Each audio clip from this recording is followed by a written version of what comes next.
ज्ञानतिमिरान्धस्य ज्ञानञ्जनशलाकया चक्षुरुन्मिलितं येन तस्मै श्रीगुरुवे नमः। नमामि विष्णुपादाय कृष्णप्रेष्ठाय भूतले श्रीमते भक्तिवेदान्त स्वामिनिति नामिने। नमस्ते सारस्वते देवे गौरवाणी प्रचारिणे निर्विशेष शून्यवादी पाश्चात्य देश तारिणे नित्यानंद नमस्तुभ्यं प्रेमानंद प्रदायिने कलो कल्मषनाशाय जानवापते नमः। नमो महावदन्याय कृष्ण प्रेम प्रदायते कृष्णाय कृष्ण चैतन्य नामने गौरतुसे नमः। जय श्री कृष्ण चैतन्य प्रभु नित्यानंद श्री अद्वैत गदाधर शिवासादि गौर भक्त वृंद। हरे कृष्णा कृष्णा कृष्णा हरे हरे हरे राम राम राम हरे हरे। हरे कृष्णा। तो आप सभी भक्तों का हार्दिक स्वागत है आज के गौर कथा में। हम लोग चर्चा कर रहे थे श्री चैतन्य भागवत आदि खंड चैप्टर 7। श्री विश्वरूप टेक संन्यास। विश्वरूप प्रभु संन्यास लिए। संन्यास लेने के पश्चात फिर उनके माता पिता बहुत दुखी हुए। हाँ, which is natural and obvious. So और फिर उसके बाद जब विश्वम्भर धीरे धीरे बड़े होने लग गए, तो बड़े हुए, थोड़ा जब बड़े हुए 5-6 वर्ष के होने लग गए, तो उनको स्कूल भेजना चालू कर दिए। और वो अब निमाई पंडित की लीला करने वाले हैं। तो विश्वम्भर अब इतने सीरियस हो गए पढ़ाई करने में, हमेशा किताब ग्रंथ लेके पढ़ते रहते थे। पहले के समय में पढ़ाई मतलब ग्रंथों का, शास्त्रों की पढ़ाई करते। आज के समय आज के जैसा नहीं। तो शास्त्र लेके हमेशा बैठे रहते थे। और एक बार कोई भी सूत्र को, श्लोक को, स्टेटमेंट को शास्त्र के पढ़ लेते थे, तो एक बार में ही पढ़ के पूरा समझ जाते थे और उसका अद्भुत तरीके से व्याख्या कर देते थे। तो ये देख करके सारे जितने भी आस पड़ोस के लोग थे, सब बहुत धन्य है माँ बाप जो ऐसा पुत्र पैदा किए हैं, ऐसे बोलते थे, प्रशंसा प्रशंसा करते थे। तो मिस्टर जगन्नाथ मिश्र को टेंशन हो गया, उनको भय उत्पन्न हो गया। और वो फिर सची माता को बोलते हैं कि अरे, ये भी शास्त्र पढ़ रहा है, मालूम है, याद है विश्वरूप भी ऐसे ही बड़ा सीरियस होकर के शास्त्र पढ़ता था, बड़ा एक्सपर्ट हो गया था, पंडित हो गया था, और संसार के निष्कर्ष को समझ गया और संसार छोड़ के निकल गया। इसका भी यही हाल हो जाएगा, इसलिए इसको मूर्ख बने रहने दो, इसको नहीं पढ़ाएंगे, घर पे रहना चाहिए। तो सच्ची माता बोली कि नहीं, मूर्ख है ले जीवे का के माने, अगर मूर्ख रहेगा तो अपना जीवन कैसे चलाएगा। और दूसरी और तो और, अगर मूर्ख बना रहेगा तो कौन कौन लड़की इसके साथ विवाह करेगी, यानी कौन पिता अपनी पुत्री का विवाह ऐसे मूर्ख से कराएंगे जो पढ़ा लिखा नहीं है, कुछ आता आता नहीं। तो फिर जगन्नाथ मिश्रा इस पे बोलते हैं कि मिश्रा बोले तुमिता बोध विप्रसुता हर्ता कर्ता भरत कृष्णा सबारा रक्षिता जगत पोषण करे जगतेर नाथ पांडित्य गोषय के बा कहिला तो माता। तो जगन्नाथ मिश्र बोले कि you are the ignorant daughter of a Brahmin. आप एक ब्राह्मण की जो है अज्ञानी पुत्री हो। आपको क्या मालूम, आप इतना भी विचार नहीं करती कि कृष्ण ही करता हरता करता भरता है कृष्ण, सबार रक्षिता, सबके रक्षा करने वाले भी कृष्ण ही हैं, सबका पालन पोषण मेंटेनेंस सब कृष्ण ही करेंगे, तो इसको भी करेंगे। मूर्ख बना रहेगा तब भी कृष्ण पालन पोषण करेंगे। हाँ, तो अगर कृष्ण ही सब कुछ करते हैं, तो ज्ञानी पंडित बने रहने में भी कृष्ण भी उसको घर इधर रख भी सकते हैं, तो मूर्ख बना के क्यों रखना। फिर आगे बोल रहे हैं जगत पोषण करे जगत तेरा नाथ, supreme Lord maintains the entire universe. पूरा ब्रह्मांड का पालन पोषण भगवान करते हैं। So who told you that good education can maintain one. किसने बोला तुमको कि बहुत पांडित है, बहुत पढ़ाई कर लेगा, बहुत सारा डिग्री आ जाएगा तो वो अपने आप को मेंटेन कर पाएगा। हाँ, ऐसा जरूरी है क्या? नहीं, कितने सारे ऐसे डिग्री होल्डर रहते हैं, पढ़े रहते हैं, कुछ नहीं रहता, कमा भी नहीं पाते हैं, दो वक्त का खाने का भी नहीं कमा पाते हैं। प्रभुपाद जी एक एग्जाम्पल देते हैं।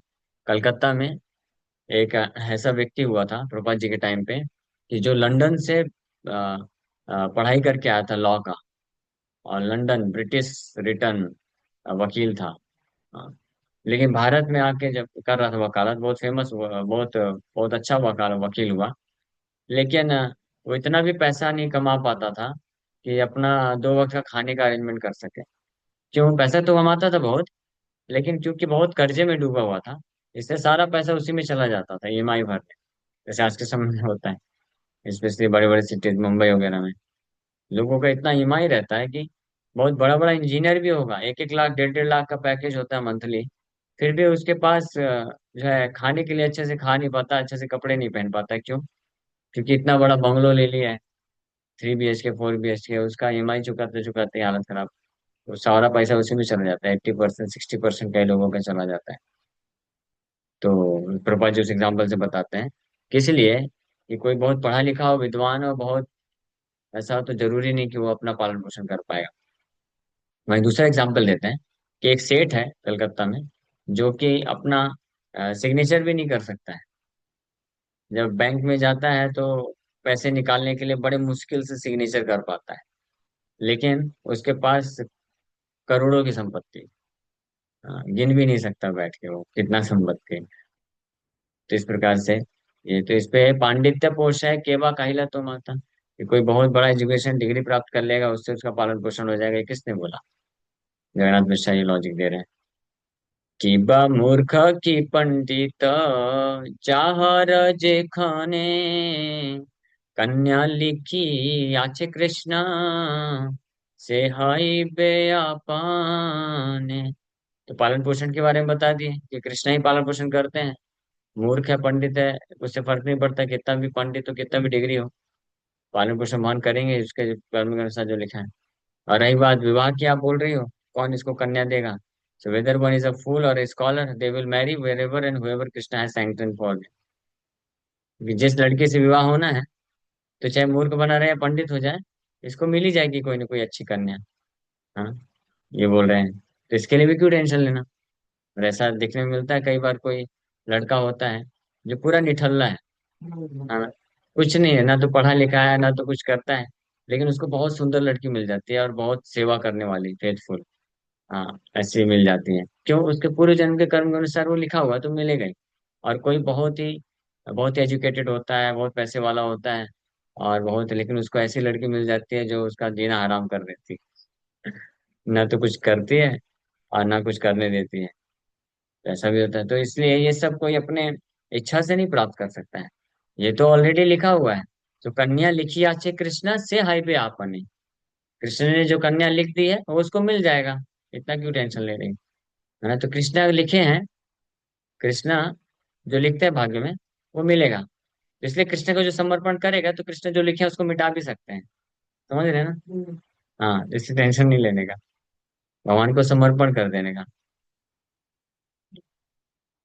तो हाँ, भगवान की कृपा से कुछ भी संभव है। तो इस प्रकार से जगन्नाथ मिश्रा सची माता को कन्विंस कर रहे हैं, you don't worry about his future. उसका पालन पोषण कैसे होगा, उसका विवाह कैसे होगा कि नहीं होगा, इसका टेंशन मत लो, कृष्ण ऑलरेडी सब डिसाइड करके रखे हैं। बस इसको अभी घर से बाहर नहीं जाने देना है। शास्त्र नहीं पढ़ना चाहिए, शास्त्र पढ़ेगा तो भौतिक संसार का सार जान जाएगा और फिर छोड़ के चला जाएगा। कुल विद्या दियुप लक्षण सकल सबारे पोषय Krishna Krishna सर्वबल। So, Kula Vidya Adi, Upalakshana Sakal. Education, birth, and other qualities are only superficial. Krishna alone is the maintainer and strength of all. कुल विद्या यानी कौन कितना शिक्षा प्राप्त किया है, किसका कैसा जन्म हुआ है, और अन्य जितने भी गुण हैं, ये सब बाहरी हैं, वो सुपरफिशियल है। भगवान कृष्ण ही एकमात्र उसके असली मेंटेनर हैं और स्ट्रेंथ है। The Upalakshan, word Upalakshan refers to that which reveals the propensity of an object, not the primary propensity of the object, other than secondary quality. Secondary quality है ना, जैसे विद्या हो गया। कई बार कुछ लोग होते हैं, वो सोचते हैं कि हमारे बहुत अच्छे मार्क्स आएंगे, बहुत अच्छे स्कूल में हम आगे बढ़ेंगे। 10th 12th के एग्जाम, जैसे बोर्ड एग्जाम का भी रिजल्ट निकला है, तो कभी कभी किसी स्टूडेंट का मार्क्स बहुत कम आ जाता है तो बहुत परेशान हो जाते हैं, दुखी हो जाते हैं कि अब मेरा क्या होगा। मुझे तो इतने अच्छे मार्क्स ला करके फिर मुझे साइंस लेना था, फिर आगे इंजीनियर बनना था, डॉक्टर बनना था, अब मेरा जीवन पूरा व्यर्थ हो जाएगा। लेकिन ऐसा नहीं है। ये कुल विद्या इत्यादि ये सब क्या है, ये सब सेकेंडरी है, सुपरफिशियल है। हाँ, इसका हम प्रयास कर सकते हैं, ठीक है। लेकिन अगर हुआ तो अच्छी बात है, नहीं हुआ तो इतना टेंशन नहीं लेने का। क्योंकि इस पे हमारा पालन पोषण पूरी तरह से निर्भर नहीं है।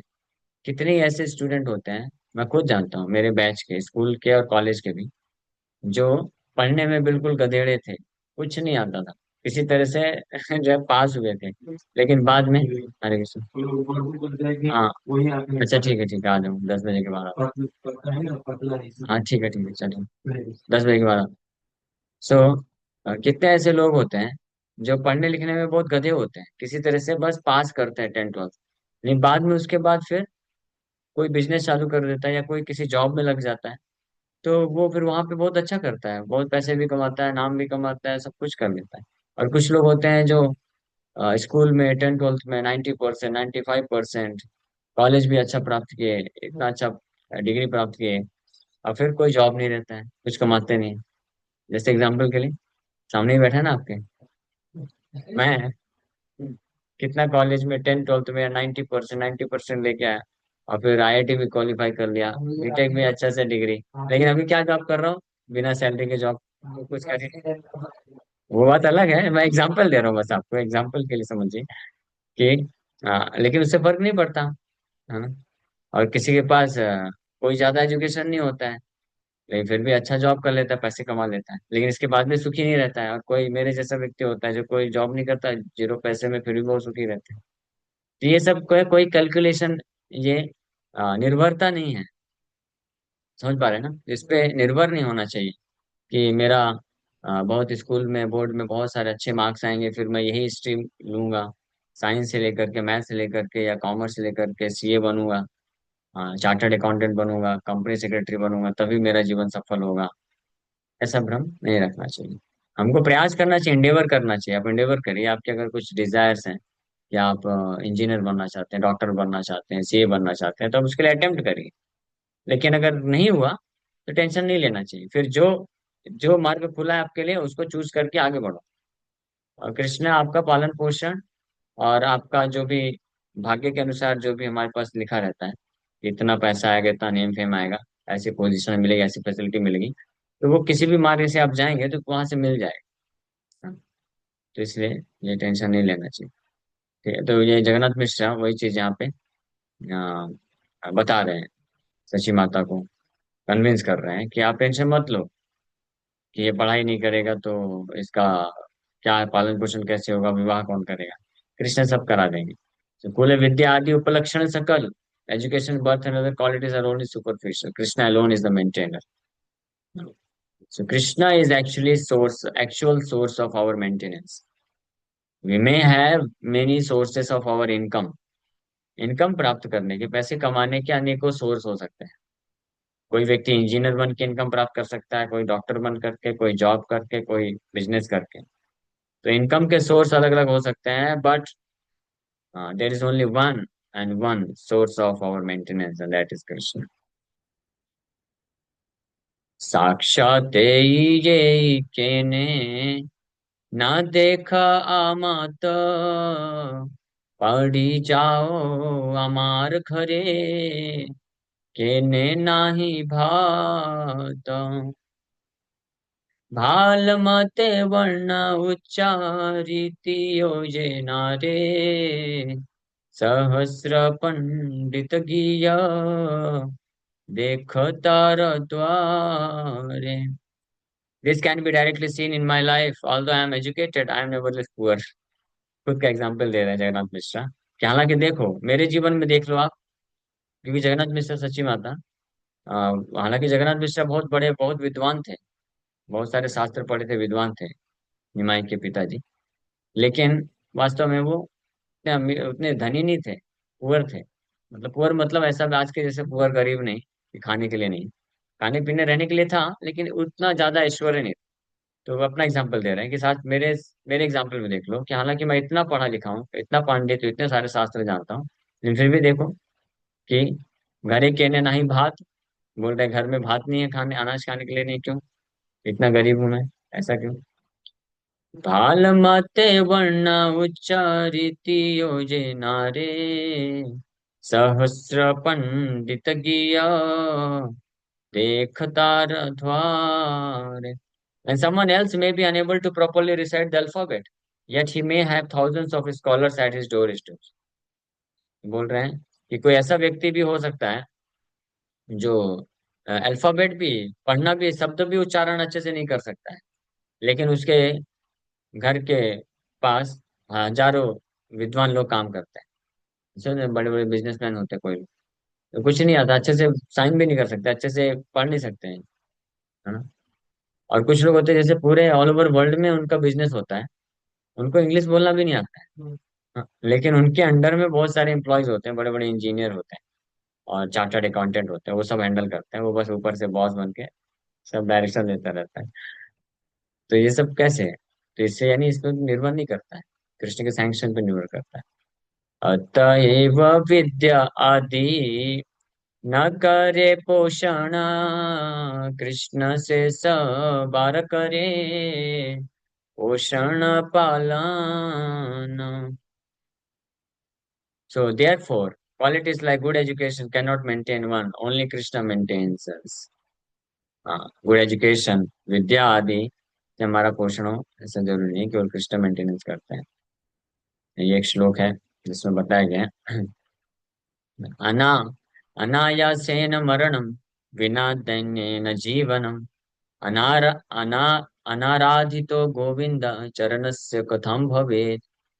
For one who has never worshipped the lotus feet of Lord Govinda, how is it possible for him to live in comfort and die in peace?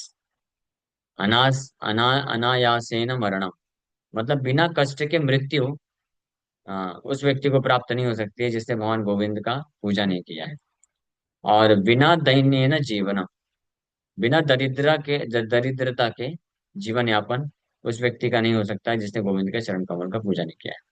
यानी जो भगवान गोविंद के चरण कमलों का पूजा करता है, तो उसका जीवन भी बिना दरिद्रता के, भले वो बहुत पढ़ा लिखा ना हो, बहुत ही बहुत बड़ा जॉब धंधा ना हो, लेकिन फिर भी उसके जीवन में कमी नहीं होगी, वो अपना जीवन यापन कर लेगा अच्छे से, और मृत्यु भी उसका अनायास हो जाएगी.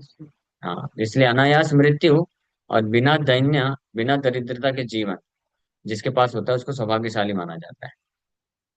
ये दो चीज बताई गई है. तो अनायास मृत्यु मतलब कि कार्य करता रहा और फिर अचानक से हेल्थ खराब हुआ, एक दो दिन के अंदर डिक्लेयर, ये गए भाई साहब नेक्स्ट डेस्टिनेशन के लिए.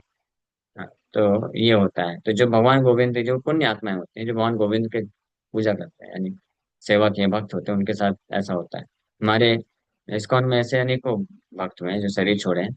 वो एक तो भक्त हमारे मंदिर के ही, वो सुबह तक पूरा सेवा किए, अच्छे से फिट है, अगले पिछले दिन तक अच्छे से खाए पिए, और फिर अगले दिन सुबह उठ करके स्नान करके धोती कुर्ता पहन के फिर मंगला आरती वगैरह करके बैठ गए सेवा में.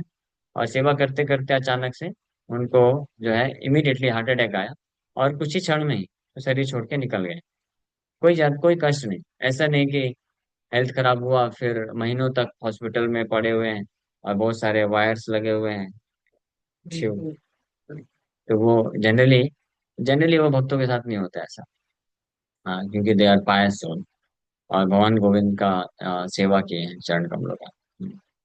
ऐसे हम देख सकते हैं. हमारे गुरु महाराज का भी वो मीटिंग के लिए गए थे, और दो दो दिन पहले ही just just slipped in the bathroom. Bathroom में स्लिप हो गया, थोड़ा यहाँ पे कमर में लगा, उसके बाद एडमिट हुए, और बस एक दिन के अंदर ही वो शरीर छोड़ दिए, और वो भी परफेक्ट कॉन्शियसनेस में. प्रभुपाद जी भी ऐसे पीसफुली. तो खैर भक्तों का तो अलग केस है. भक्त जो होते हैं इस प्रकार से शुद्ध भक्त होते हैं, तो वो कभी ऐसा भी देखा जाए, कुछ भक्त जो है, जैसे किसी वक्त कैंसर भी हो जाता है कभी कभी, कैंसर में बहुत कष्ट होता है, ये जो वो इस प्रकार की व्याधियां आती हैं, बीमारियां आती हैं जो बहुत कष्ट देती हैं, तो वो जो है सूचित करता है पास्ट लाइफ के कुछ ऐसे भयानक कर्म होते हैं। लेकिन भक्तों के केस में ऐसा नहीं सोचना चाहिए, जो शुद्ध भक्त होते हैं स्पेशली, तो उनके जीवन में ऐसे कुछ कैंसर जैसी बीमारी आ जाती है जिससे वो सही छोड़ते हैं, तो समझना चाहिए भगवान कृष्ण उनके जो इस भौतिक जगत के लिबरेशन मुक्ति का जो प्रक्रिया है उसको बहुत तीव्र कर दिए है ना, उसको 10x 50x 100x स्पीड बढ़ा दिए। तो कई कई जन्मों का जो हिसाब किताब जो भी बचा रहता है तो उसको एक साथ स्क्वीज करके निकाल के खत्म कर देते हैं ताकि निकल जाए भगवता। तो इसलिए भक्तों के जीवन में हम ये जजमेंट नहीं कर सकते, बट इन जनरल जो भक्ति मार्ग में नहीं है, शुद्ध भक्ति मार्ग में नहीं है, तो उनके जीवन में ये है कि अगर वो धर्म से युक्त हैं, धार्मिक हैं, तो उनका मृत्यु जो है अनायास होता है। और जो धार्मिक नहीं होते हैं, पाप रहता है, तो उनका मृत्यु बहुत कष्टदायक होता है।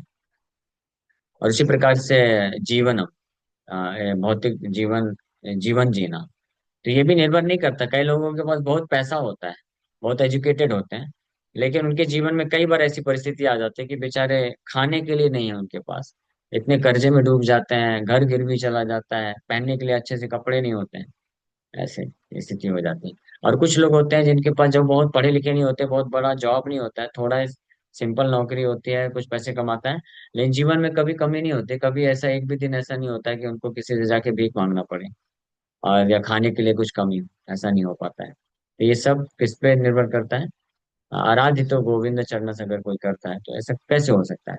तो कन्विंस कर रहे हैं जगन्नाथ मिश्रा कि भगवान गोविंद के चरण कमलों का अगर कोई आश्रय लिया है तो फिर ये सब कभी नहीं होगा, ये सब बाहरी हमको चीजों पे ज्यादा निर्भर नहीं रहना चाहिए। अनायासे मरण जीवन दैन्य विने, कृष्ण से विले से हया nahi vidya dhan. If one wants to live without poverty and die peacefully, then he should serve Krishna. अगर कोई चाहता है कि बिना दैन्यता के, बिना किसी कमी के, हाँ, शांति पूर्वक जीवन यापन कर ले और शांति के साथ मृत्यु हो जाए बिना कष्ट के, तो उसको कृष्ण का सेवा करना चाहिए, कृष्ण भजन करना चाहिए। Education and wealth will not help. ऐसा नहीं कि मैं बहुत शिक्षा प्राप्त करूंगा, बहुत पैसे कमाऊंगा तो मैं जीवन अच्छे से जी पाऊंगा, और जब अंतिम समय आएगा, बुढ़ापा आएगा, तो इसी पैसे की मदद से मैं ऐसा बीमार, ऐसा इलाज कराऊंगा, ऐसी मेडिसिन खाऊंगा, ऐसे डॉक्टर के पास जाऊंगा ताकि मेरे को कष्ट न मिले और मृत्यु के समय कष्ट न दे। ऐसा कुछ नहीं होने वाला है। कोई व्यक्ति पूरे पूरे करोड़पति, अरबपति, खरबपति भी क्यों नहीं होगा, अगर उसने भगवान का सेवा नहीं किया है, भक्ति नहीं किया है, तो बड़े से बड़े डॉक्टर भी उसको मृत्यु के समय जब कष्ट मिलना जो लिखा हुआ है ना, कष्ट को वो हटा नहीं सकता कोई, कष्ट झेलना पड़ जाएगा उसको। तो ये जगन्नाथ मिश्र यहाँ पे कन्विंस कर रहे हैं, बात सच्ची को बोल रहे हैं। कृष्ण कृपा बिने नाहे दुखे रमोचन, ठाकिला विद्याकुला कोटि कोटि धान, जार ग्राहे आचाए उत्तम उपभोगा, तारे कृष्ण दिया छेना कौन महारोगा। So one's distress can never be mitigated without the mercy of Krishna, even if one is endowed with high education, good birth and great wealth. कि व्यक्ति का दुख का विमोचन, दुख नष्ट नहीं हो सकता है बिना कृष्ण के कृपा के बिना, कृष्ण कृपा के बिना दुख नष्ट नहीं हो सकता है। भले ही ठाकीला व विद्या कुला कोटि कोटि धन, किसी के पास भले ही बहुत विद्या हो, हाई एजुकेशन हो, डिग्री प्राप्त किया हो, ग्रेजुएशन, पोस्ट ग्रेजुएशन, डॉक्टरेट, और गुड बर्थ, बहुत अच्छा जन्म मिला हो, बड़े उच्च खानदान में जन्म प्राप्त किया हो, रॉयल फैमिलीज से बिलोंग करता हो, या कोटि कोटि धन, करोड़ों करोड़ों रुपए पैसा हो उसके पास, फिर भी उसका दुख नष्ट नहीं होगा अगर कृष्ण की कृपा नहीं है तो। हाँ। One may have luxurious items for enjoyment in his house, yet by the arrangement of the Lord, he may be suffering from disease. हाँ, चार घरे अच्छा है उत्तम उपभोग, कोई बहुत रिच है और घर में बहुत कुछ खाना, बहुत कुछ अच्छा अच्छा खाने के लिए है, लेकिन अगर उसके पास कृपा नहीं है, उसके भाग्य में नहीं है, तो उसको ऐसा डिजीज हो जाएगा कि वो खा ही नहीं पाए। हाँ, कभी कभी ऐसा होता है कि किसी घर में बहुत पैसा है और खाने की सब उत्तम वस्तुएं होती हैं, और उसकी जो गृहिणी होती है यानी पत्नी होती है या माताएं जो भी घर में होती है बहुत अच्छा कुकिंग करती हैं और पूरे भाव के साथ खिलाना चाहती हैं, लेकिन डॉक्टर भाई साहब मना कर देते हैं। कोई ऑयली नहीं खा सकते आप, कोई मीठा नहीं खा सकते, नमकीन भी नहीं खा सकते। तो क्या खा सकते हैं, बस उबाल उबाल के पीते रहिए। हाँ। तो बेचारा क्या करेगा, सब कुछ है, कुकिंग करने के लिए भी बेस्ट है, सब अच्छे से बना के खिला सकते हैं, लेकिन नहीं है, भाग्य में नहीं है तो नहीं खा सकता है। ये कृष्ण की कृपा के ऊपर ये भाई, ये सब एग्जाम्पल है ना, दिखते हैं ना, जब सुनने में आता है ना। एक बहुत रिचेस्ट व्यक्ति था, उसका नाम भूल रहा अभी मैं, क्या तो नाम था वो, उसका ऐसा डिजीज हो गया था कि वो केवल बस लिक्विड पी सकता था, वेजिटेबल सूप, फ्रूट जूस, बस यही। बहुत रिच था, बहुत था उसके पास, लेकिन कुछ खा नहीं सकता है, ऐसा खाएगा तो खत्म उसका शरीर। तो, किच्छु विलसित नारे, दुखे पुड़ी मरे, जार नाही ताहते, दुखी बलितारे, एते का जानी हा ठाकी लियो किछु नय, जारे जेना कृष्ण आज्ञा, से सत्य है। Such a person can not enjoy a thing and thus burns in misery. ऐसा व्यक्ति जिसके पास बहुत ऐश्वर्य है, सब कुछ है एंजॉय करने के लिए, लेकिन अगर कृष्ण की कृपा नहीं है और भाग्य में नहीं है उसके, तो एंजॉय नहीं कर पाता, तो ऐसा व्यक्ति ही बर्न्स इन मिजरी, वो ज्यादा कष्ट को प्राप्त करता है, क्योंकि उसके पास तो है भोग करने के लिए फिर भी नहीं कर पा रहा है, तो ज्यादा कष्ट महसूस करता है। And I consider him more miserable than one who does not possess anything. और ऐसा व्यक्ति ज्यादा, ऐसे व्यक्ति को मैं ज्यादा दुखी मानता हूँ, जगन्नाथ मिश्र बोल रहे हैं कि उस व्यक्ति से ज्यादा दुखी है, ज्यादा मिजरेबल है, जिसके पास है ही नहीं वो करने के लिए। उससे ज्यादा दुखी ये व्यक्ति है जिसके पास सब कुछ है लेकिन फिर भी नहीं कर सकता एंजॉय। तेते का जानी ठाकी लियो कि छूना है, know for certain that one may possess great opulence but unless Krishna permits he cannot enjoy. तो इसलिए आप निश्चित रूप में जान लो, किसी के पास बहुत महान ऐश्वर्य हो सकता है, लेकिन जब तक कृष्ण, हाँ, आज्ञा नहीं होगी, वो एंजॉय नहीं कर सकता है, he cannot enjoy at all।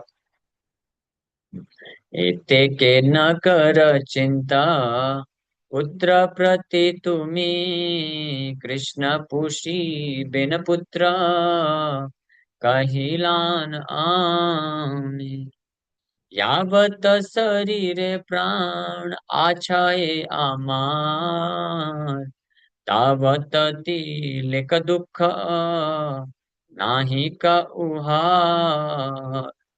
Therefore, do not worry about your son. I assure you that Krishna will maintain him। इसलिए आप अपने पुत्र विश्वम्भर के प्रति चिंता मत करो। किसको बोल रहे हैं? अपनी पत्नी सच्ची माता, सच्ची देवी को बोल रहे हैं कि आप चिंता मत करो अपने पुत्र के बारे में, कृष्णा उसका पालन पोषण करेंगे। और जहां तक मैं भी गारंटी देता हूँ, जब तक मैं जीवित रहूंगा, तब तक मैं उसको क्षण थोड़ा भी उसको दुख नहीं होने दूंगा। तावत तिले का दुख नहीं कुहार, तिलेक मतलब रंच मात्र भी उसको दुख नहीं मिलने दूंगा। ये जो है आश्वासन दे रहे हैं। आम सबार कृष्णा आछे न रक्षिता, की बात चिंता तुम जार, माता पतिव्रत, कड़िया नाही का कार बलिलु तुम्हारे, मूर्ख हई पुत्र मोर, राहु मात्र घरे। So we have Lord Krishna as our protector, and you are a good mother and chaste wife. So why should you worry? हमारे कृष्ण, हमारे घर में कृष्ण है, कृष्ण के हम भक्त हैं, कृष्ण हमारे सुरक्षक रक्षिता है, प्रोटेक्टर है। और साथ ही साथ में किवा चिंता तुम्हें जार माता पतिव्रता, और तुमको क्यों इतना चिंता करना, जो आप इतनी इतनी माता, इतनी अच्छी माता हो उनकी, किसकी, विश्वम्भर की, हिमालय की। और साथ ही साथ में आप पतिव्रता स्त्री हो, चेस्ट वाइफ, तो क्यों टेंशन करना। ऐसा बोला जाता है कि those who are chaste women, यानी पतिव्रता पत्नी, चेस्ट वाइफ जो होती है, चेस्ट वाइफ मतलब जो अपने पति को छोड़ करके अन्य और अन्य किसी का चिंतन नहीं करते, पूरी तरीके से केवल श्रद्धा के साथ अपना ही घर पे रह करके सेवा करते हैं। तो उनके इस चेष्टती के बल पे, इस सतीत्व के बल पे, पतिव्रता के होने के बल पे, उनके घर पे कभी कमी नहीं होती। हाँ, किसी चीज की कमी नहीं होगी। और उनके बच्चे जो हैं वो बहुत संस्कारी बनते हैं और उनको भी कुछ कमी नहीं मिलती। वो बात अलग है, बाद में अगर वो बच्चे जो है बैड एसोसिएशन गलत संगति में आते हैं तो उनका फिर स्वतंत्रता है, वो बिगड़ भी सकते हैं। लेकिन एज फार एज पेरेंट्स, माँ बाप से संस्कार की बात है, तो उनको अच्छे संस्कार मिलते हैं और कभी किसी चीज की कमी नहीं रह पाती। वो लोग अच्छे मार्ग में जाते हैं। इसलिए बोल रहे हैं कि आपको क्यों चिंता करना। आप पतिव्रता स्त्री हो, और साथ ही साथ में आप अच्छी माता हो, यानी आपके हृदय में विश्वम्भर के लिए जो है उचित भावनाएं हैं, उनका आप रक्षा करना चाहती हो, प्रेम करती हो। तो आप क्यों टेंशन ले रही हो। और उसके भी ऊपर कृष्ण हमारे प्रोटेक्टर है। पढ़िया नाही ककार बलिनु तुम्हारे, मूर्ख हाई पुत्र मोर रहु मात्र घर। Therefore I say that he does not need to study further. Let him stay at home uneducated. इसलिए मैं बोल रहा हूँ उसको आगे पढ़ने की कोई आवश्यकता नहीं है, क्योंकि पढ़ेगा सब शास्त्र का निष्कर्ष समझ जाएगा, घर छोड़ के चला जाएगा, संन्यास ले लेगा, फिर हो गया रोते रहना बैठ के। इसलिए मैं बोल रहा हूँ कि उसको मत पढ़ने दो आगे। Let him stay at home uneducated, उसको घर में रहने दो बिना पढ़े लिखे। तब बोली पुत्रेरा दाखिला मिस्टर वर। मिस्टर बोले सुना पापा मारो उत्तर, ये बोल करके तुरंत जगन्नाथ मिश्रा बुलाए पुत्र को, ए विश्वम्बर आओ इधर, सुनो मेरा वचन, अब मैं क्या आदेश दे रहा हूँ। क्या आदेश दे रहे हैं कल हम सुनाएंगे। Hare Krishna. Thank you very much. Hare. स्पष्ट है कि भाई तो प्रभु जी इसमें ऐसा भी हो सकता है ना, अगर कोई शरीर में अगर कोई व्याधि है, अगर और आप भगवान के चरण कमलों में मतलब सेवा करते हैं, मतलब समर्पित होते, तो व्याधि चली भी जाती है। क्योंकि कई बार ऐसे सुना है कि डॉक्टर का दवा या डॉक्टर की जो थेरेपी है वो काम नहीं करती और सिर्फ प्रे काम कर जाती है। ये सही बात है, ऐसा हाँ। होता है। और डॉक्टर लोगों को भी एक्सपीरियंस होता है, इसलिए डॉक्टर कई बार जब पहले खूब प्रयास करते हैं, फिर बोलते हैं अब दवा काम नहीं करेगी, दुआ काम करेगी, अब भगवान को प्रार्थना करो। ये तो सही बात प्रभु, हाँ, तो इससे ये साबित होता है कि अल्टीमेट देखिए सब चीजों के पीछे भगवान ही है। लास्ट में है। And yes. में आके ये भगवान गया। और वो जो साइंटिस्ट आप बात कर रहे थे ना, वो स्टीफन हॉकिंस, जिनका सिर्फ माइंड ही चलता था, बाकी पूरा बॉडी उनका पैरालिसिस था। हाँ, वैसे थे, वैसे भी केसेस हैं। हाँ तो और भगवान, उन्होंने भगवान रक्षा हाँ, प्रदान करते हैं तो ये भी और यस। उन्होंने ये जैसे ये ब्रह्मांड कैसे विलय होता है, ब्लैक होल्स, इनकी सब इन्वेंशन किया। लेकिन नथिंग प्रूफ, ओनली थियरी, जैसे डार्विन का था वैसे थियरी का भी हाँ, था। तो वो तो Stephen Hawkins he was an atheist. हाँ लेकिन पूर्व जन्म के उसके कर्म थे अच्छे। हाँ तो मतलब कुछ अच्छे कर्म थे, बेकार भी थे क्योंकि बेकार थे तो इसलिए विकलांग था। हाँ। लेकिन कुछ अच्छे कर्म थे इसलिए बहुत बुद्धिमान बुद्धि मिला था। लेकिन क्योंकि भक्ति सुकृति नहीं था, इसलिए उस बुद्धि का इस्तेमाल करके समझ नहीं पाया कि पूरे ब्रह्मांड के कंट्रोलर भगवान होते हैं। भगवान होते, यस यस।